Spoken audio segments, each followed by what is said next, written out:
কি বন্ধু, অনেকদিন পর আসলি দেশ শহর থেকে দেশে আসলি, ভালো আছিস? এই তো আলহামদুলিল্লাহ বন্ধু, ভালো তো আছি, কিন্তু একটাই কারণ আছে, ভালো নাই। তোদের এলাকার যে গরম রে বন্ধু, আমরা যে এসির মধ্যে থাকি রে বন্ধু, আমাদের শরীর তো ঠান্ডা হয়ে থাকে। আর তোদের গরমের মধ্যে যে আমাদের এত কষ্ট হচ্ছে, আমার তো কথা বলতেই পারছি না, মনে হচ্ছে ঘুরতেই কষ্ট লাগছে আমার, বুঝছিস? ও কিন্তু তোদের এলাকায় কিভাবে যে থাকছিস তোরা, আমি বুঝি না কিভাবে তোরা থাকছিস। আচ্ছা বন্ধু, থাম থাম। আমাদের দিকে একটা গাছ আছে, বুঝছিস? কি গাছ রে ওই বন্ধু? গাছটা তোর শরীরে একবার দিলে পারে তোর পুরো শরীর ঠান্ডা হয়ে যাবে। তাহলে কই দে দে দে, বুঝলি? আমি তো ওই চিন্তা ওই করছি। ওই গাছটা একবার দিব, ঠান্ডাই যাবে, ঠিক আছে? আচ্ছা দে। দাঁড়া বন্ধু, দাঁড়া, আমি গাছটা নিয়ে আসি। আচ্ছা, একটু দাঁড়া।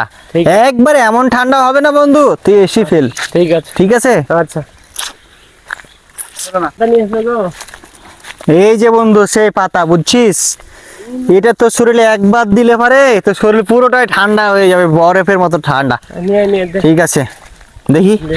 থাম থাম, আমি সুন্দর করে লাগাই দিই। অনু কি দিলি, কি দিলি? অনু কি দিলি? বন্ধু তুই তাড়াতাড়ি যা, তুই তাড়াতাড়ি, ঠান্ডা হয়ে গেছে, পুকুরে যা। এই গরমের মধ্যে এ আমাকে কি দিল রে? বন্ধু তো তো আরো আমার শরীরটা খেয়ে নিল রে। এই বন্ধু, আয় আয়, চলে আয়, চলে আয়। হয়েছে, ঠান্ডা হয়েছে তো, অনেক ঠান্ডা বন্ধু। কি ঠান্ডা গ্রামে দেখছিস, কি মজা।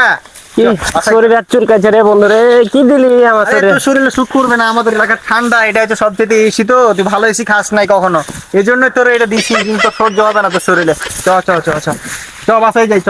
এই জুতা নেই, জুতা